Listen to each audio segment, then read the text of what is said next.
There's no secret. It's turnovers. And, this team, we have a gift habit. We get giving away points early in games and then try to fight our way back. It was a 10-point game. We had 3 or 4 possessions to get it within one and just couldn't get it done.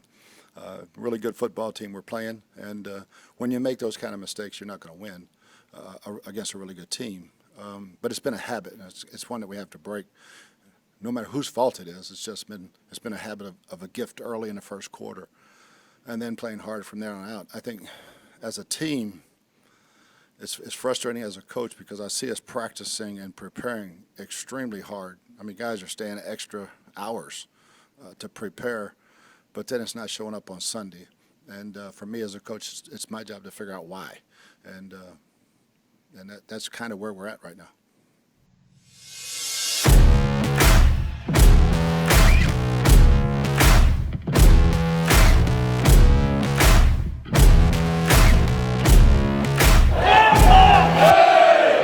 This is the Big Nasty. Yeah, Big Nasty. Hall of Fame Tampa Bay Buccaneer fan, baby. This is Mike Allstott, Tampa Bay Buccaneers, and you're listening to the Cannon Fire Podcast. Cannon Fire Podcast, brother. When you hear the sound of the drum, we'll be saying, here we come. Yeah, here we come. Hey, here we come. Check our house, man. We're good. Kicking these boys. Here we come. Yeah, here we come. Hey, here we come. Hey, here we come. Here we come. You ain't listening, and you're missing out. Woo!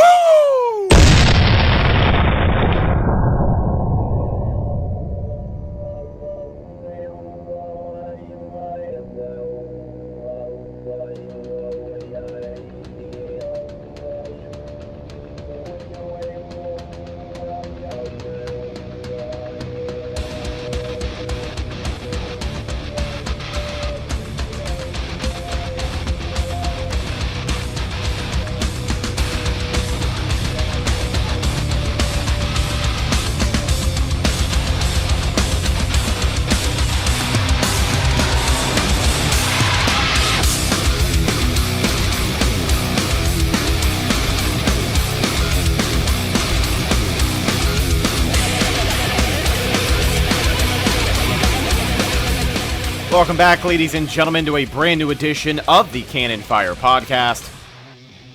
Back at you today for episode 83.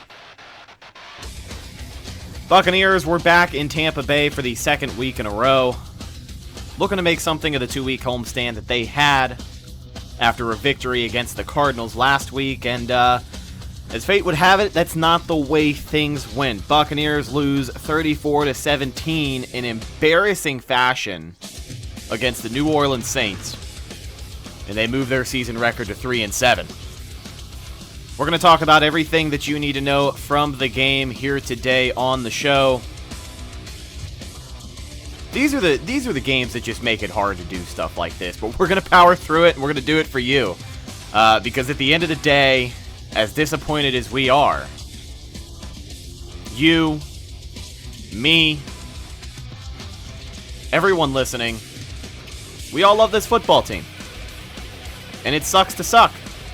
But that's where we are right now. If you're new around here, I am your host as always, Rhett Matthew. Evan is still out. He's on his way back from vacation. I actually think he'll be back for the Thursday game preview show. So filling in today like he has before, coming in clutch. You know him as Mr. Bucks Nation, our good friend James Hill. James, how you doing today, man? Good, man. Thank you for having me again. This sucked. This just sucked. It sucked. There's no way around it. There's no other way to phrase it. It sucked to watch. Yeah, it sucked to watch. Both if you were there and on TV. Second time this year, the Buccaneers were just flat out embarrassed by the Saints. Oh, it sucks. It just sucks. I mean, geez, that's all you can really say about it, you know? And it's crazy, too, because the way that things played out, you might as well have just watched the first game against New Orleans. Surprisingly, a much closer game, at least what the box score would indicate, and that one was in New Orleans. So the fact Yeah. that the Saints came to Tampa and beat us by 17 just goes to show how much of an answer this team did not have for the New Orleans Saints. And it seems like whenever we play New Orleans, we just have no answer. Like, they have us figured out everything that's going to get going. They were down Marshawn Lattimore this week. You and I talked about it on the game preview show. They were down Marshawn Lattimore, and for the first half of the game, I don't think Mike Evans had a catch. I think he had maybe one target, one catch. Yeah, around there, man. I mean, he finished with some stats, but definitely not a Mike Evans day. And we kind of thought he was going to break that 1,000-yard mark this game, but it didn't end up happening. Yeah, they do. I don't know. I don't know what it is about the Saints. They always have an answer. I mean, they're just a playoff team, Super Bowl team potentially. They're just one of the best, and they have an answer for a lot of teams this year. And the Buccaneers were just another casualty, unfortunately. Yeah. They were getting beat at every single every single phase of the game. They were just getting beat on the offensive side, on the defensive side, and when you got a defense as good as they got, and then the offense is what it is for them. This was already going to be a tough game to win, but yeah, it was way bad. It wasn't good. You said, you look at this game, Bucs were beat in every aspect. You had an offensive line who couldn't block. You had a pass rush who couldn't hit home when it mattered. A secondary who couldn't cover. A run game that couldn't get going. But on top of all of that, you also had some NFL referees giving New Orleans the game. And we're going to talk about that later because there's quite a bit that needs to be said about those damn referees. But first, before we break down anything from the game, I do want to give a quick shout out to Phil in Dunedin. Now, I was watching the game out in Dunedin because I had worked a broadcast for work from 11 to 1. We wrapped up right at 1. And it was at a sports bar, Eddie's in Dunedin, Eddie's Bar and Grill. I'm not really over there on that side of town. So I said, screw it. I took my own vehicle to the event, and I stayed there, and I watched the game. I'm never in Dunedin. I don't know anybody in Dunedin, dude. There's really, to be frank, no disrespect to people who live out there, there's not a lot to do in Dunedin, except for maybe watch the Phillies do spring training. But, so I'm out there in uncharted territory watching the Bucs game, watching this disaster. And towards the end of the game, I'm standing at the bar as Jameis throws his last and fourth interception of the day. And this dude walks up and he's like, "What's up, Rhett?" And it was kind of weird. Like, I've never had anyone I don't know just address me by my name.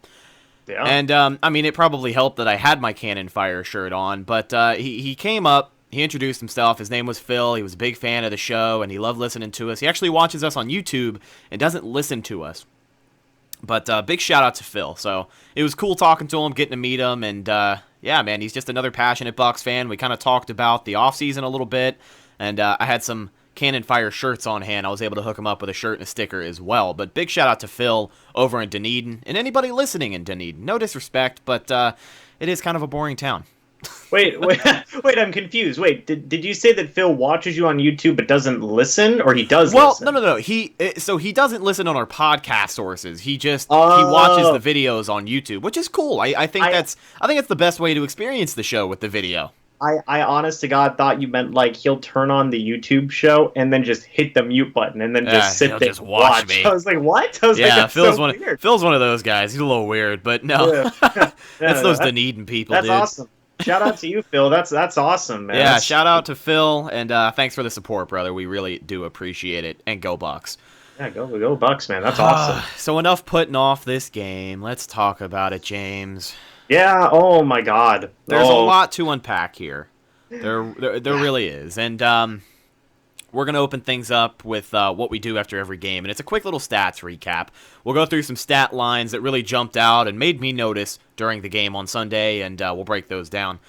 First and foremost, the guy that is on everybody's mind right now, that's Bucs quarterback Jameis Winston. Let's open it up, talk about him. His stat line for Sunday, 30 for 51, 313 yards, 2 touchdowns, and 4 interceptions. Oh, God, the pause. Yeah. So I'll say this. Jameis did not play a good game. He did not. But I'm not 100% ready. Well, I'm not ready to put 100% of the blame on Jameis. He's certainly not helping his cause. He didn't help us win more than anyone else did on Sunday. but you also look at what he dealt with. The offensive line was a complete failure. 2 sacks, 12 quarterback hits. They got no production in the run game. Actually, the run game was just thrown out the window barely into the first quarter. Yeah. Because, believe it or not, we were behind 3 possessions before halftime. Yeah, it was 20-0 at the end of the first quarter, I believe, right? Yeah. That's crazy. Yeah. But all day, Winston was consistently pressured. The offensive line just seemed completely overmatched by the Saints front 7. They couldn't adjust the blitz packages. Whatever running back you had back there could not pick up a blitz. We knew Dare Ogunbowale couldn't do it. Ronald Jones isn't that great at blocking. So Dennis Allen, he had this offense figured out, just like he did when they played in New Orleans. He really had their number, and he had it out for him. But this offensive line did Jameis zero favors. And let's talk about 2 of the 4 interceptions that he had, right? Right. The first interception, O.J. Howard. That was incredible. I haven't seen a play like that. And, we've seen the ball fly out of Winston's hands so far this year, but I haven't seen an interception like that or a boneheaded play like that. I feel like since like the 08, 09, like 2010 era. You know what I mean? Like that was just so dumb. I am convinced that things like that only happen in Tampa. Like, that doesn't happen to Tom Brady. Stuff like that doesn't happen to winners, right? Let me say this: Tom Brady doesn't get mono and miss 4 games. No, right? Like it just doesn't happen. It happens to Sam Darnold and the Jets because they're Sam Darnold and the freaking Jets. But winners do not find ways for stupid stuff like this to happen. And I mean, Jameis threw the ball right on the money, right in OJ's hands. Yeah. And I don't know what he tried to do. I don't know if he tried to put it behind his back to get it away from the defender. I don't know if he just couldn't hang on to the football. But something happened to where the ball was out of his hands and picked up by the linebacker who was right there, whose name is escaping me at the moment. But he was able to make a play on the ball. Demario Davis, maybe? It probably was Demario Davis. Guy with the dreadlocks. Right, Demario Davis. Yes. I think what it was like OJ didn't reel it in all the way at first, so he kind of lost control of it. Tried to catch it behind his back. Should have just dropped it, dude. At that point, Jesus, just throw it in, just drop it, just let it go. The second interception that Jameis had, it wasn't a good throw by any means. He didn't throw it directly in the receiver's hands. If anything, he threw it more at the linebacker. But the linebacker couldn't reel it in. It bounces up and over the receiver, who I believe was Chris Godwin. And then it lands in another defender's hand, and it's another interception. Those 2 first-half interceptions, it's just hard for me to put that on him. I said earlier on the show, I'm not defending the guy. When he has a bad game, I'm going to say that he has a bad game because the second 2 interceptions that he had, one was the overthrow, and then the other one was that last throw into the corner of the end zone, which I guess half the team thought was whistled dead. But the miscommunication and the freak of nature events that seem to happen for Jameis Winston interceptions, if you take all of those crazy-ass interceptions away, he's probably got 25 less on his career. Yeah, I mean, Bruce even said when they asked him about his 18 interceptions, Bruce had said, I only see 10. That's fine. Whatever. Right. I'm not gonna. I think 10's a little generous.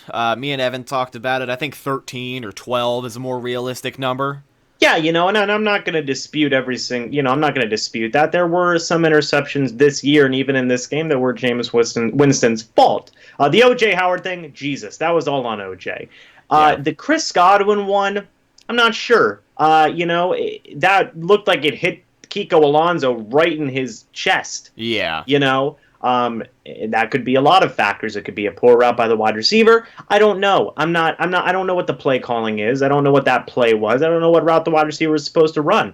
And then the 2 interceptions, the one where he threw it just seemingly way too high into the air that hit the that was a bad safety, overthrow. And that was a pick 6. And then the final one in the end zone, The end zone one, that one was what it was. But the pick six one, even Bruce said, that one just got away from him. That one got too high up in the air, and he attributed a little bit of that to his ankle injury, which I'm sure we'll talk about that in a little bit. Yeah. But, these Jameis Winston interceptions, not all of them are his fault, and we're not saying that, but it does lead more to a problem of turning the ball over as a whole, as an offense, okay? And I want to mention that real quick is this offense needs to stop turning the ball over in games. This isn't rocket science. Yeah. So far this year, the Buccaneers offense has a -10 turnover margin. -10. They have 10 more giveaways than takeaways as a team. That's not good. They average right now 2.5 turnovers by the offense per game. 2.5. That's sad. You cannot win games. And if you look at the numbers, the teams that are losing games this year are turning the ball over on the offensive side of the ball, be it interceptions, be it fumbles, be whatever it is. So, yes, a couple of these interceptions were Jameis Winston's fault, and he needs to improve. The offense as a whole needs to improve, okay? It's not just Jameis Winston's fault, and we all understand that, but this offense needs to fix their turnover problem, be it wide receiver route running, be it not fumbling the ball, being it holding on to the ball better, be it Jameis Winston's throwing and decision-making. All of those things factor into this offense turning the ball over, and all these things need to be corrected because when you stop turning the ball over, you're going to start winning games more because the more you turn over the ball, and I have seen this, Rhett, I don't know if you've seen this, but there have been some people out there who have said the interceptions don't matter. Why do they matter? They don't matter. Here's why the interceptions and the turnovers matter. Whenever you turn over the ball on the offense, you give the opposing offense another chance to score points. Well, let's look at it this way as well. I mean, right at the beginning of the game, the interception we just talked about with O.J. Howard, that gave the Saints prime field position for guaranteed points. And if I remember correctly, they only held them to 3. I believe they scored a touchdown off of it. Did they? Okay, yeah, maybe you're right. I know one of the interceptions they scored a touchdown off of, and then factoring in the pick six later on in the game, that's 14 more points that the Saints wouldn't have had if those interceptions never happened. And again, not all Jameis Winston's fault, but the offense needs to fix that. Again, the more turnovers you have, the more opportunities you give the opposing team to score points, and you're not going to win games like that, okay? So that's what this offense really needs to clean up, Jameis Winston included, because while he is not the main problem, he is a factor to that problem. Yeah, exactly. And I'm not going to say Jameis had a good game. He did not have a good game, but he did not have what the stat line shows as a terrible Jameis Winston football game. Right. There's just a lot of factors into it, and before we kind of move on from Jameis here, let's touch on that injury a little bit, because that was concerning towards the end of the game. Bruce Arians came out in his post-game press conference and said if Jameis dictates that he's fine and he says he's healthy, he's going to play. But watching the last 5 minutes of the Bucs-Saints game, after Donovan Smith completely whiffed his block, and there was a low hit on Jameis right to the ankle that, wasn't called, naturally. He kind of rolled his ankle. I think it came back. It was a medial ankle sprain. Right. Dude, he is limping. Bad. In the pocket, through the huddle, from the sideline. He threw that pick six, and he was running as fast as he could to try and catch the safety who caught it. And he's limping. Like, it's such a sad sight to see. And I'm not saying, I'm not up in arms as to why he wasn't pulled out of the game, because the answer was given to us. If he is healthy, if he dictates that he's healthy, then he's going to play. Right. That's fine and dandy. But come on, dude. You're down 17. With 5 minutes just left. threw a pick six. With around 5-6 minutes left. I don't know why Ryan Griffin couldn't have gotten his first regular season experience. And I know maybe it's a confidence thing. We know how Jameis is with being benched. Yeah, he's being benched in the last 5 minutes of the game after a terrible loss and a bad game overall.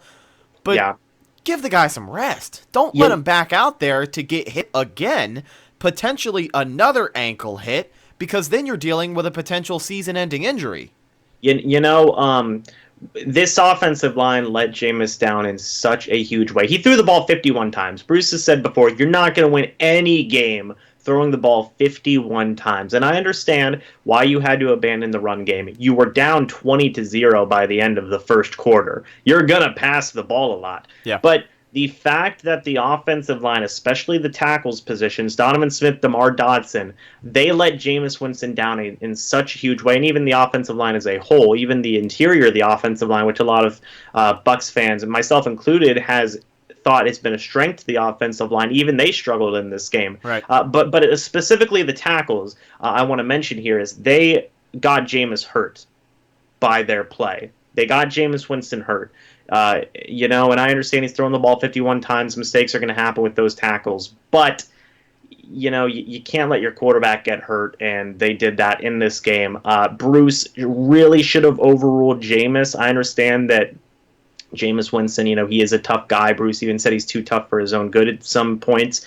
But Bruce has eyes. And I'm not going to knock him, but he really should have overruled Jameis there and said, no, man, you've got to get out of this game. Like, Ryan Griffin, go in there. And not even, like we said, not even for performance reasons, just for simply safety reasons. Because if Jameis does get hurt, if he aggravates that ankle injury even further, which at that point hadn't even been diagnosed.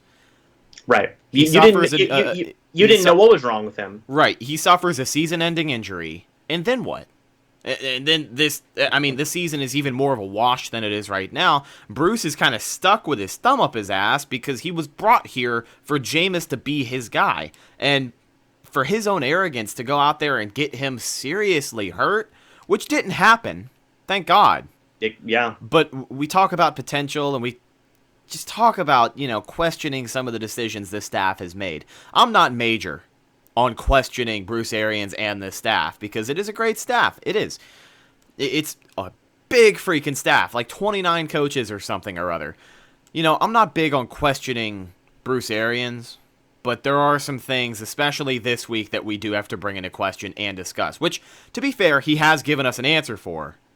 But right after the game, there were some things said that I simply do not buy. But yeah, Jameis Winston, not a good game. Not a bad game, but not a good game. Hopefully he can bounce back against Atlanta, and we'll see what happens. Atlanta's playing red hot right now. Just beat two of the best teams in the NFC South, so we'll see how that game goes.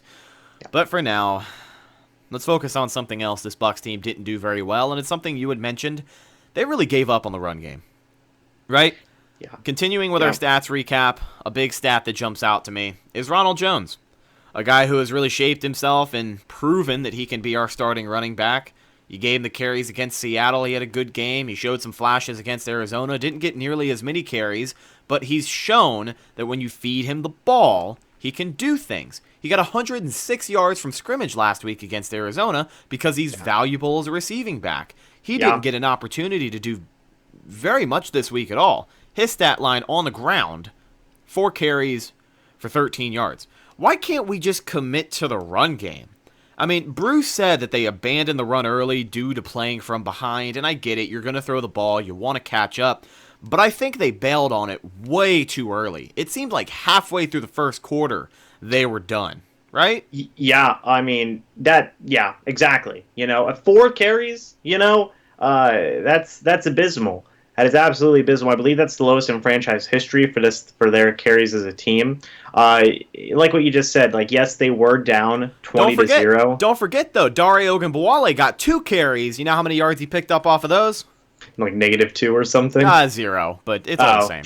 Well, the point I'm trying to make here is that, you can have the argument of they were down 20-0 at the end of the first quarter, and of course they're going to pass. And I do agree with that. I do. That's kind of my thoughts on that. But I also understand the point of making of, you have to have a more balanced offense. Bruce always preaches about how if you're going to throw the ball 50 times, you're not going to win the game. Well, that's exactly what the offense did. So why... You know what I mean? It's like he's almost... and again, I'm not... trying to discredit Bruce here. I understand things do have to happen, but it is kind of weird that his offensive coordinator Byron Leftwich did something that Bruce feels you can't win games whenever you do it. You know what I mean? Well, and that's the thing as well. That first half, there was nothing balanced about the offensive game plan. It just looked lost. And it goes back to what I said about whenever we play New Orleans. I don't know what it is, but whenever game plan we have the week before, the week that we play the Saints, it just gets flipped on its head. Nothing works. You can't, like, there isn't any commitment to the game plan a week prior. I'm not going to say had they come out with the same game plan that they did against Seattle, it would have been a much more competitive game because the Saints are a dynamic team. They're going to make adjustments every single week, and they're going to know how to beat you because they're a Super Bowl caliber football team. But Yeah. I don't know, man. You got to balance things up. And even when you're losing by 20, dropping your quarterback to throw 90% of the game is going to lead to more hits because he's already playing behind a terrible offensive line. So after 7 attempts of trying to get the run game going, you just bail out and call it a day. You got to make it easier on your quarterback. You got to give him a break. You got to run the ball. You got to develop your starting running back, who is Ronald Jones, because I still don't fully believe Peyton Barber is going to be here next year. Now, the way that the year has played out, his stats have not looked super great. He's had some moments. He had the game-winning touchdown last week.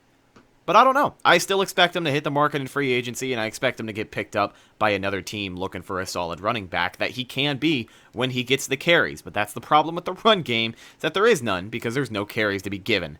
So, I mean, run game was abandoned, and there you go. Like we said, had your quarterback drop back 90% of the game. It's just it's not going to do anything for you. This team looked lost. It's a recipe for disaster, man. I mean, the team just was playing from behind the whole game. They had no momentum in their favor. Literally the entire game, they had no momentum in their favor. They never just really the offense just never really felt like that they were fully together. It was clunky. It was weird. It was just not a good effort by the offense out there. Now, let's wrap up our stats recap with some pretty good stat lines, believe it or not. There are 2 big stat lines that jump out to me from Sunday's game, and it's really the only good thing we're going to talk about from the game here today on the show. Those stat lines belong to 2 guys named Cameron Brate and Scotty Miller. Now, Cam Brate, 10 receptions for 73 yards. We're going to put an asterisk next to Cam Brate because I want to talk about Scotty Miller, and then I want to go into our next point because it has to do with Cam Brate. Okay. But let's talk about Scotty Miller. 4 receptions for 71 yards. Nice to see the rookie finally show up and make a play when he's called to, right? Yeah, I really think that this is the game where we start to see Scotty Miller cut into Brashad Perriman's playing time a little bit because it seems like he finally started to get stuff going earlier on this year. We've seen some passes go Scotty Miller's way, and it just seems like it's a lot of touchdowns go right through his hands, too. Yeah, it just seems like it hasn't worked, be it, not a good timing with the route running or with the ball throwing. It just seems like it wasn't there yet in terms of chemistry, in terms of whatever. Or, running out of the end zone and then running back in. That works too. Right. Whatever needed to work, it just wasn't working with Scotty Miller yet. And this is the game where we kind of finally started to see that. He really should have had a touchdown if he wouldn't have fell down, unfortunately. But it seems like this is where stuff finally started to click a little bit, which is good because, again, the Buccaneers need more balance in their receiving targets. Mike Evans, Chris Godwin, this game yet again showed that whenever those 2 guys are pretty much bottled up for most of the game, the offense doesn't know where to go to a great amount. So it was nice to see Scotty Miller kind of show up and be that next guy of like, hey, I can also be a weapon too. And the same thing can also be said with Cameron Brate. So we need those guys moving forward to be more consistent moving forward with their chemistry with Winston and, being able to go out there and make some type of impact in the game. Absolutely. You love to see Scotty Miller come up. Really just any experience for the rookie that's positive because so far this season he has not had a ton of positive experience, but days like yesterday are just good to see, especially when you're lacking that wide receiver 3 position. Let's move on to our next point, and again, this has to do with why I put an asterisk next to Cameron Brate's name. It's O.J. Howard. Let's talk a little bit more about O.J. We talked about his circus catch interception a little earlier. I don't know what he tried to do. I watched the play 20 times. We just talked about it. I don't know if he could get a handle on it. Whatever the case, he bumbled the ball. Saints intercepted it, just like he did week 1 against the San Francisco 49ers. But he didn't see another target after that happened. And you look at the common theme with O.J. Howard this season, I am 100% convinced that his confidence is an all-time low. And I bring up Cam Brate because one of the worries we had coming into this year was, well, how does Bruce Arians use his tight ends? Because his offensive game plan has a history of not favoring tight ends. We saw Cameron Brate get targeted 14 times on Sunday. So I'm convinced that it's not that they don't use their tight ends, they don't use O.J. Howard. And I don't think this I don't think the staff is happy with O.J. at all. No, I agree with that 100%, man. I mean, the fact that OJ got one target, it resulted in an interception, and then we just didn't see him the whole rest of the game, essentially. You know, I'm sure he was out there blocking at some points, but Cameron Brate got 14 targets. And he was serviceable as well. 14. You know, he did his job. He did a good job. You know, he looked like the Cameron Brate of old. But the fact that Cameron Brate got 14 targets, and I don't even think O.J. Howard has gotten half of that in a game. You know, I don't think so either. Less than that. I don't even think O.J. Howard's gotten 5 targets in a game. Even last week when he had the touchdown, we really thought that was going to get the ball rolling. We thought he'd finally get back involved in this offensive game plan.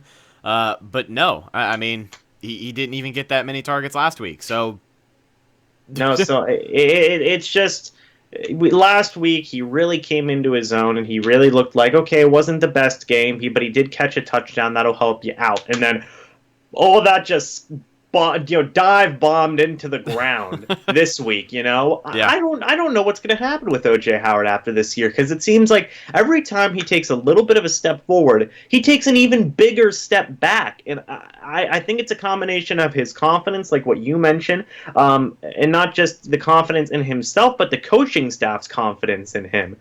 Bruce Arians has said in his press conference after the game, said, you know, the guy's talented, it's just not showing up on Sundays, which yeah, I guess so. I mean, you know, I can't disagree with that, because we just haven't seen him produce yet this year. And I don't know if it's because the opportunities aren't there or what, but even whenever he has been getting thrown the ball this year, he has struggled. So it's a weird thing with O.J. Howard. I don't know what's going to happen with him after this year. I genuinely don't. The big trade rumors, you know, this trade deadline were there, so that's definitely something to keep an eye on moving forward into the rest of this season and even in the upcoming offseason. And to be fair, I think if OJ does end up getting traded in the offseason or whatever the case may be, if he goes to a team where they use him properly, he's going to be a next-level tight end. I still believe that he is a next-level athlete. Oh, but right now, 100%. his confidence is so low, and he just hasn't been given that many opportunities to really showcase.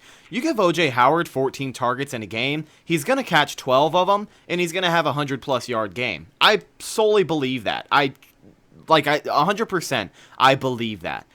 But yeah, the combination of things, the mistakes, you know, the picking up a role as a blocker early on in the season, the injury that sidelined him, and now coming back and not really being able to get the ball rolling, it just really leaves things up in the air for O.J. Howard. But I really hope between now and the end of the season, they can do something to get his confidence back up. Because as serviceable as Cameron Brate was, I really want O.J. Howard to be our number one tight end, because I believe that he can be that dynamic player that tight ends are slowly evolving into. He's up there with the likes of George Kittle.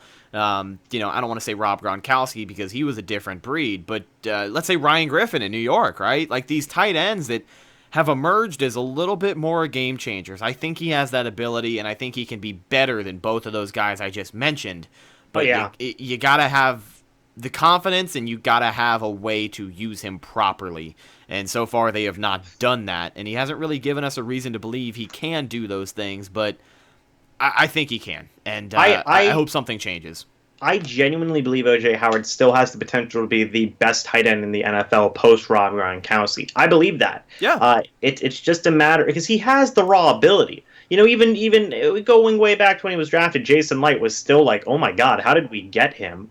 You know, so, you know, people want to call him a bust. He's not a bust. Give him time. But stuff does need to get going back in his favor. It just seems like he's been snake bitten this year. Everything that can go wrong has gone wrong for O.J. Howard this year. Right. Yeah. You kind of look at, I was having a conversation with my buddy Dash last night after the game. He brought up OJ, And just kind of how he was used in Dirk Cutter's offense. And we know Dirk Cutter, he's got that 2 tight end set, that air attack vertical offense that stretches the field. And that's where we saw him make those big plays and showcase that athletic ability because he was playing in an offense that benefited a tight end, especially a tight end of his caliber. But yeah, right now things just aren't coming together, and it's not looking very good. But like I said, hopefully between now and the end of the year, something can change because the guy has potential, and I really want to see him use it. Now, There's another guy on this football team that I'm not too happy with, and I need an explanation as to what the hell happened and what I witnessed on Sunday. But before we talk about who that is, I want to take a second to tell you guys about our Cannon Fire Podcast official merchandise that is available right now. If you haven't noticed, the past few weeks we've been promoting the hell out of it, but CFP official merchandise is on sale. We have got shirts in red or black for $20 and then stickers for $5. And get this, if you buy a shirt, I'll toss you a couple of stickers for free. Look at that. Boom, boom, boom. Value deal. The reason I bring up the merchandise is not only because I want you to buy it, but I also want to give a friendly shout out to our sponsors at Pinecrest Printing and Signs. If you have an image for your business, these guys are all over it like white on rice. And they do everything. Vehicle wraps, business cards, wide format, big posters, apparel, anything you need, they're going to get it done for you. They've been doing it in the Tampa Bay area since 2001, and they're pretty damn good. So make sure you check them out. They are Tampa Bay based and a very, very proud sponsor of the Cannon Fire Podcast. You can give them a call at 813-684-5444, or you can check out their website at pinecrestprinting.com. But major shout out to these guys. We just recently got the shirts in stock and they look awesome. So if you're interested in ordering one of those, send us an email at cannonfirepodcast@gmail.com, or you can send us a message on any of our social media outlets. We'll get back to you, get your ordering info out of the way, and get you a shirt. Make sure you go check it out. So, back on topic here, after my shameless plug. Yeah, I don't blame you. Hey, gotta get it out there somehow. Gotta get the plugs out there, man. There's another guy on this team that I'm not very happy with, and it's number 93, Ndamukong Suh. Ndamukong Suh has gotten to the point of the season where he just doesn't care anymore. At least that's what I'm convinced. And, this whole year, I've been somewhat quiet on Suh because he's been quiet on us. He hasn't had a blockbuster game. We've seen his effect in the run game. He's played his part on that defensive line. But after what I saw on Sunday, I just can't ignore it anymore. He had a play where Alvin Kamara was in his hands. I mean, in his arms. And he just let him go. He just wimpy tackled him and rubbed him on the shoulder. Maybe caressed his dreadlocks a little bit. I don't know what he did. But he just let him go right by him. No effort whatsoever. A complete lack of effort. And a play like that just pushes the narrative that Suh's going to come to your team and he's just going to cash a check, just like he did in Miami. Now, I'm not, like I said, he's done his part. Has he been everything we wanted him to be? Absolutely not. Has he played a big hand in why that run defense is so successful? Yes, he has. But plays like that on Sunday, there's no excuse. And quite frankly, I need an explanation. An explanation would be nice. I'm sure somebody may ask Bruce about that, or Todd Bowles, or somebody here later on this week. Everybody's pointing out that play of he gave no effort. It was bad. It was really, really bad. You have no effort to try and tackle him. When Vita Vea Ndamukong Suh came to this team, a lot of people talked about his kind of mercenary type of mentality of, he's going to collect his paycheck and he's only going to go to teams that he thinks may have a chance of making the playoffs. And if they're in a position where they're not going to make the playoffs, he's really going to start to lose interest, kind of like what he did with Miami. Yeah. And we're seeing that now. We are. We're seeing that now because he just, and I know it's just one play, and people are going to point to that one play as like the smoking gun, but it's been more than just that one play, and he has done his job in run defense, like you've said, but he's also not been everything we wanted him to be, so it has been there 100%, and it is starting. It's starting to develop more and more into a situation of like, keep an eye on this because this might get worse, right. And it just kind of goes back. You have to bring it up. The mantra that Bruce said at the beginning of the year: if you can't play hard, you can't play in Tampa Bay. And guess what? Vernon Hargreaves didn't play hard, so his ass got cut. Now he's on the Texans, and we play him Week 16. The fact that no explanation has been given for Ndamukong Suh, especially after Sunday, and like you said, there have been a few other plays where it's clearly noticeable there is a lack of effort. I don't know what it is. It could be, like you said, he's just cashing checks. And I'm kind of leaning towards that right now, but I don't think he'll be here next year. When you're a 3-7 football team, it almost seems like you're wasting your time complaining about things like that, but that's some things you look at, especially when you pay a guy $10 million and let go a franchise staple for 8 seasons. Yeah, it's weird. He was brought in. He was expected to be like an anchor of this defensive line, and it just seems like he hasn't really fit necessarily what's been going on. He hasn't been god awful, like he really hasn't. He's done some good things this year. Yeah, he's definitely not a Chris Baker. No, oh my God, no. Nobody could get that bad. But, we're starting to see some of the cracks, as things start to unravel with the rest of the season, we start to see more and more of the cracks come into place of, players' mentalities and players' willingness to go out there and give it their all. And I think Suh is one of those first dominoes that's falling. You know what I mean? I like that. Yeah. No, but I agree with you 100%. I think we're kind of seeing what a lot of people told us we were going to see, and ultimately at this point we just have to see how it plays out for the rest of the season. But I don't think he's going to be here next year, and the position we're in now, it's really not worth being majorly up in arms over it, but definitely disappointed, and you hate to see it, dude. Just another thing to pile on, I mean, yeah, really. Given this season, I mean, God, just sprinkle some more on, you know what I mean? Yeah. Suh's effort is now coming into question, and that's just another nail in the coffin of this season so far, Absolutely. You got 6 games left. We just have to see how the Buccaneers can adjust and if they can really give enough of a damn to finish with a better record than 5-11, 6-10. Because I think Bruce deserves better. He hasn't had a record worse than 9-7. I think his entire head coaching career. 7-9. 7-9. Well, welcome to Tampa, Bruce. Yeah, so I will say pay attention to Suh moving forward, and pay attention if to Arians and staff's reaction to this moving forward if they start to think that Suh's giving a lack of effort, because they're going to ask him about it eventually. And I'm sure it was talked about in film today. Right, so pay attention to their reactions moving forward if they get asked about it, and pay attention to Suh's effort moving forward as well. Absolutely.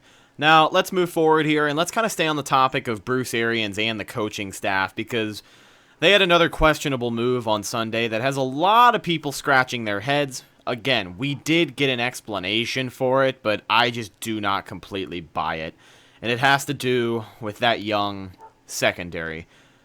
I'm not one to question this coaching staff very often, but not having Jamel Dean, who, by the way, was the NFL's highest-rated corner last week, they didn't play him at all.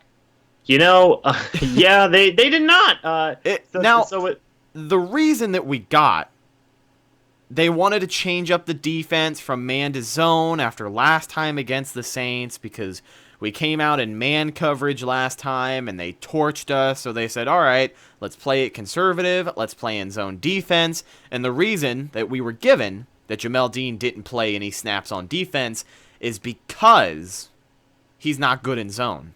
Sure, right. I get it, but benching a guy a week after he played the best game of his career is absolute nonsense to me. I don't understand. I don't get that either. I did hear that reasoning of they wanted to play more man than zone. Bruce has said in the past that they're not good at playing zone right now.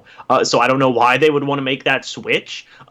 But even then, they had Mike Edwards in the slot, which I like Mike Edwards, and he played a pretty decent game, all things considered. He did give up a play here or there. That first drive, though, I mean, he came out like a bat out of hell, dude. He had the sack, and then I think he had another crucial pass breakup, but he looked pretty damn good for a whole 45 seconds.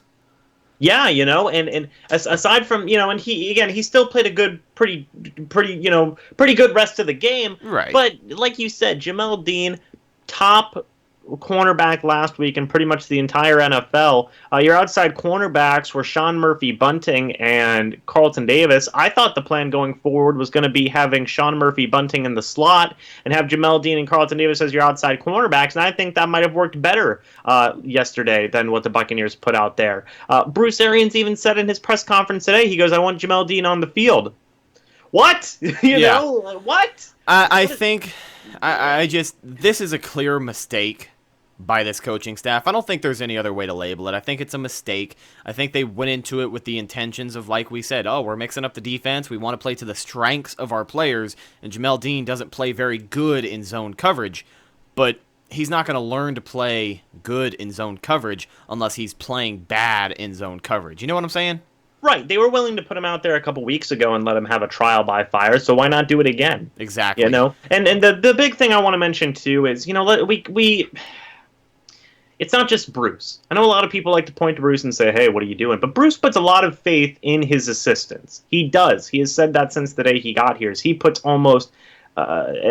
faith in his assistants almost to a fault. You know what I mean? Yeah. So I don't know if this was a Bruce Arians decision. I don't know if this was mainly a Todd Bowles decision.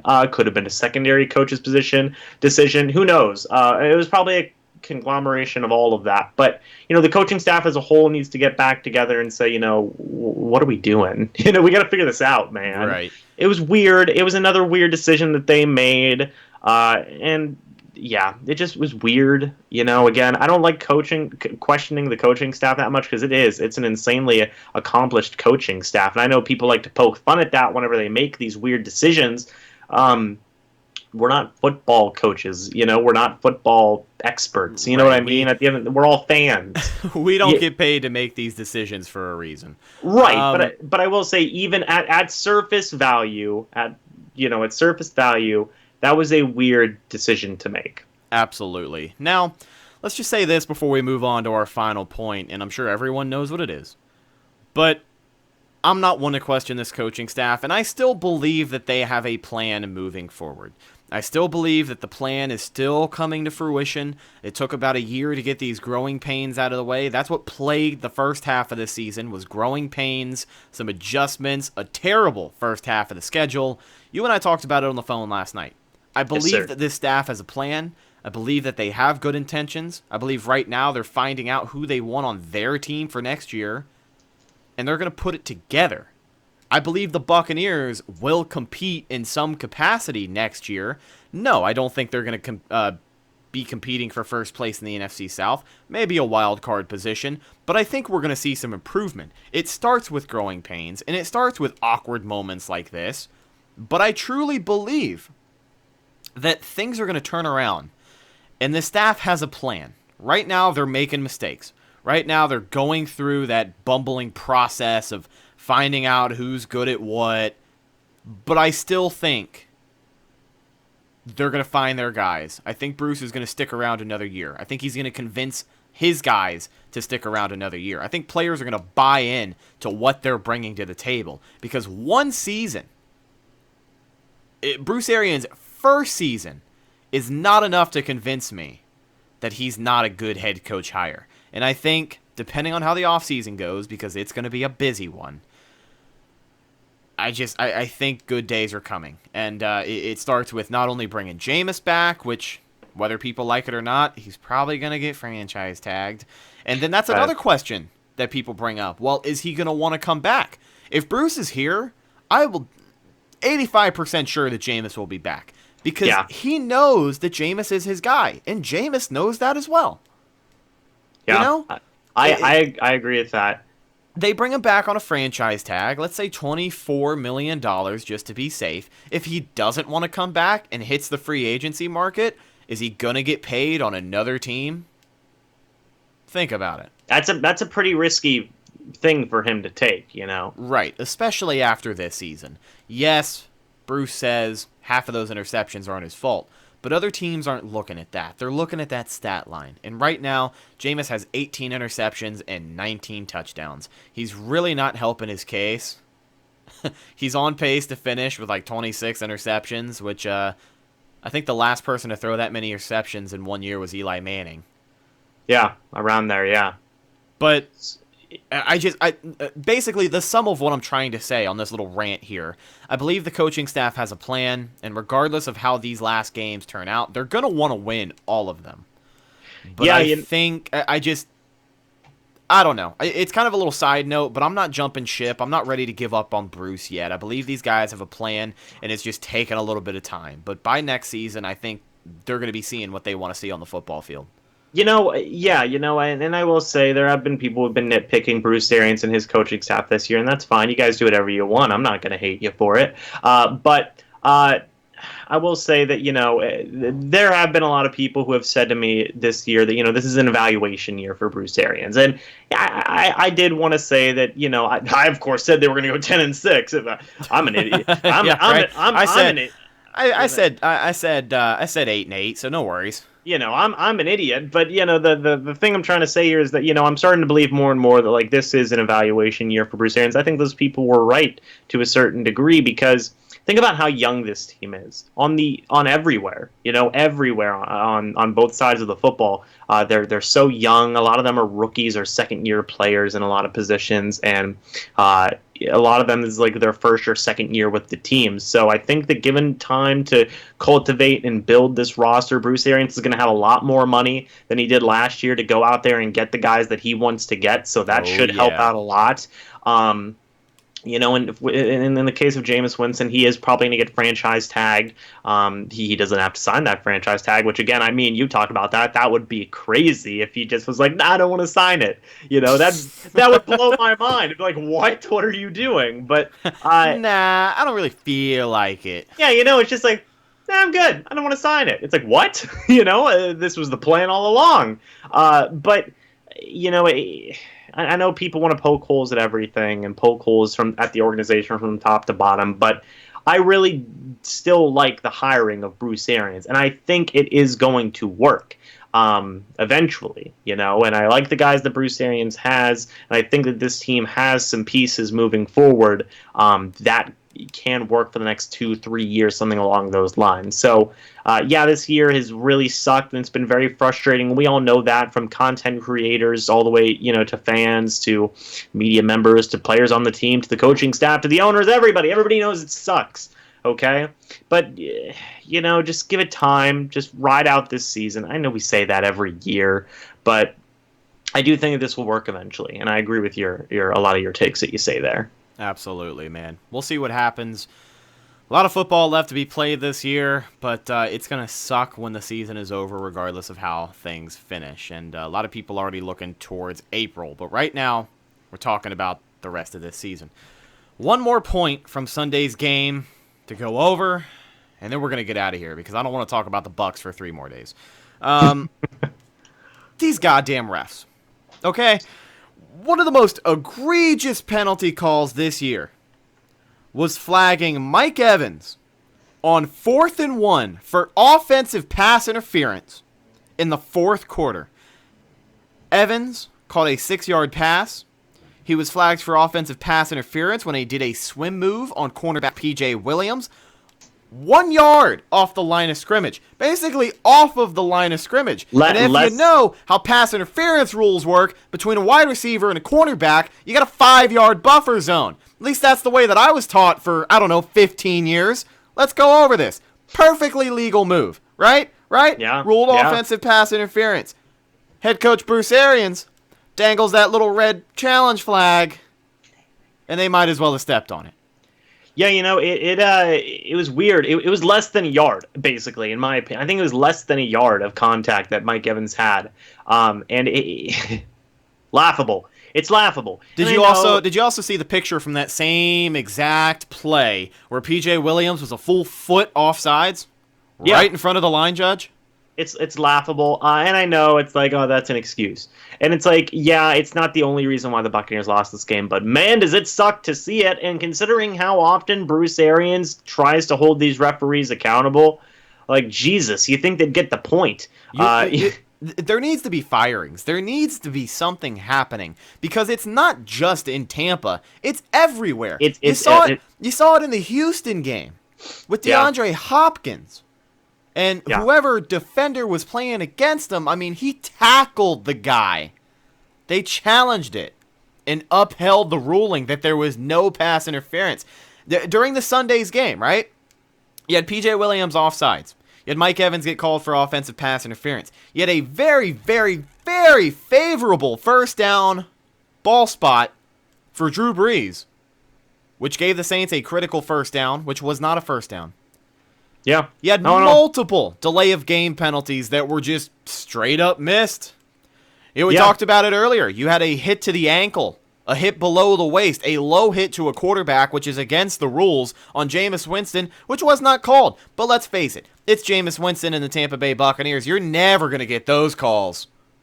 No. But damn it, James, something has got to give, and I'm tired of seeing it. I'm sorry. I don't know how to help Yeah, you. I know. I'm holding you accountable, and I shouldn't, but I knew it was going to be one of those days. But on the first drive of the game, the Buccaneers defense got a fumble. Levante David went to scoop it up right outside of the out-of-bounds marker, and they ruled him out. I wasn't looking super hard at the TV to dispute the call, but I just knew. When you're playing the Saints, it's going to be one of those days. Well, I would like to. Well, first off, he was out of bounds when you see the replay. But That's fair. To add to your point here is the Saints ruined everything. Yeah, the I Saints really ruined thi- football. I think they did because you complain so much, and Sean Payton complains so much about that missed pass interference call to the point where I'm going to call the league offices, da da da da da. And now the league does what they do. They overcompensate. They go way overboard. They make a new rule and then don't even enforce that new rule in a justifiable way. Nobody knows what pass interference is anymore. Nobody knows what pass interference is anymore, and I've seen people criticize Bruce Arians and say, "Oh, why is he challenging these pass interferences? They never get overturned." And my counterpoint to that is, it's a new rule. Why would you not? Right. Oh, they're not going to get overturned. Why would you assume that? Like, it's a new rule. Of course you're going to try and take advantage of it. You know what I mean? Well, everything he's challenged has been pretty clear that it should be overturned. Right. And I've seen some people complain and say, why is he challenging those? It never works. And it's like, because that's the point of the rule, is to try and challenge it. You know what I mean?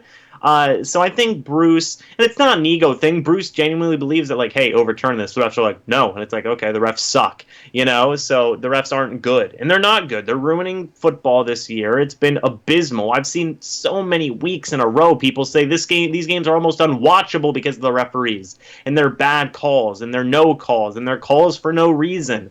These referees do need to be held more accountable. I think Bruce Arians is right on that. These referees are ruining games, and they really are dictating how these things go. And I think it all goes back to the Saints saying, "Bah, Thanks, come New Orleans. on, we're going to call the league offices." Now the league offices are scared because they don't want any kind of controversy, but by being so scared, they're making more controversy. It doesn't make sense. It's stupid. It's dumb. Referees need to be held accountable. I'm sure, it's stupid, right? I agree with you. It's stupid. It's dumb. It's ruining football. Nobody likes it. Nobody likes it anywhere, okay? It's not fun. So, Jesus. Fix it this upcoming offseason. Make some tweaks to it. Figure out something in the new CBA when it's coming up. Just make changes, guys. Like, come on now. I think if something is going to be done, it's going to happen in that CBA coming up in a few seasons. I think the game is, as we know it right now, which has changed a lot from 10 years ago, is going to be changed even further when that bargaining agreement finally hits the block in a few years. But no, the referees did not single-handedly win New Orleans the game, but they damn sure did their part in making sure they came out victorious, because The Bucs weren't ready to play, but when you've got to beat the referees as well, you're going to have a rough day. Right, I agree with that 100%. That's all I've got, James. It's been hey, Rhett, tell you what. I'm going to tell you something right now, okay? Okay. Okay, you listening? I am. I know this game sucked, and I know it was sad, okay? But I have something for you. I have a punt for pups alert. That's right, Bradley Pinion, the People's Champ. The People's Champ is People's back. Champ. 2 more dogs have been sponsored for adoption, Coda and October. Head over to the Pinion Pups on Instagram to check them out. And then when you fall in love, hey, go to them at the Hillsborough County Pet Resource Center and receive a Modern Paws goodie bag along with your new family member. Oh my God, there's more dogs available. Rhett, can you believe it? That is fantastic. And by the way, if you guys didn't know, we brought up the People's Champion, Bradley Pinion, last week. We told you the story of how he got that nickname, why we call him that. And the man himself followed up with us, and he asked us, when are we going to do a People's Champion podcast episode? So, I'm not saying Bradley Pinion's going to be on the show soon, but Bradley Pinion might just be on the show soon. So keep an eye out for that. It's coming. Also, pay attention to his punt for pups. It's a really cool thing, actually. It really is. Bradley Pinion, I believe it's for every single punt that he gets inside the 20-yard line. Yes. A new dog is sponsored with the Hillsborough County Pet Resource Center. And it's just awesome. It's dogs. Everybody loves dogs, right? Oh, yeah. I've never personally had a dog, but I love dogs. So, oh, dude, you don't know love until you have a dog. Exactly. You really don't. So go follow Bradley Pinion on Instagram, on Twitter, and also go check out Punts for Pups. There you go. That's a tongue twister. But yeah, go check it out. Go see what's going on with that. It's a really awesome thing. It's a really awesome organization that's going on. And Bradley Pinion, the People's Champ, is leading the charge for making sure that these dogs get new homes. And it's just an awesome, awesome thing. Absolutely. Make sure you guys go check that out. Punts for Pups, Bradley Pinion, the People's Champ, and the Dogs Champion out here doing great things. You love to see it. Shout out to them. But ladies and gentlemen, that's just about going to do it for this episode of the Cannon Fire Podcast. Thank you so much for listening or watching with video on YouTube and BucsReport.com. James, thank you for coming on the show and filling in these past 2 weeks, my friend. You have been very, very appreciated. And let the people know where they can find more of your great Buccaneer content. You got me on Twitter, Instagram, Facebook, and YouTube's where I'm mainly at. All of that is Mr. Bucks Nation. On there, obviously, I talk about the Tampa Bay Buccaneers. You guys all know the song and dance at this point. It's great, we have fun doing this. And talking about the Tampa Bay Buccaneers, talking on Twitter, Instagram, everywhere, okay? All the platforms. It's great. It's fun. Love it. And it's just a great time. Rhett, again, thank you for having me on, man. Greatly appreciated. This has been a very fun 2 weeks. I've had a lot of fun being a honorary member of the CFP. So, yeah, man, it's been fun. I appreciate it. Absolutely. We love having you in, and thank you for filling in. We really do appreciate you stepping up to the plate and knocking it out of the park. You can follow the show on social media. We are on Instagram, Facebook, and Twitter. All of those are Cannon Fire Podcast. You can also follow myself on Instagram and Twitter at Redicus. If you follow me, I promise I'll follow you back. Before we get out of here, I do have to one more time give a shout out to our sponsors at Pinecrest Printing and Signs. If you're watching our video, you saw I just pulled up that picture of the beautiful, official Cannon Fire Podcast merchandise. All thanks in part to our friends at Pinecrest Printing and Signs. If you have an image for your business, something you're trying to do to make yourself stand out from the rest of the pack, they're going to get it done for you, and they're going to do a really, really good job. They're based out of Tampa Bay, and they have been helping businesses since 2001 create an image for their business. Vehicle wraps, wide format, business cards if you're looking to stay on the cheap end side of things, stickers if you're trying to do some guerrilla marketing and badge them up at every bar you go to, whatever you need to get done. If you need some t-shirts like the ones you see on your screen right now, make sure you check these guys out. You can give them a call. The phone number is 813-684-5444, or you can check out the website at pinecrestprinting.com. I am Rhett, signing off for James, and we will catch you guys next time. Go Bucks. Go Bucks.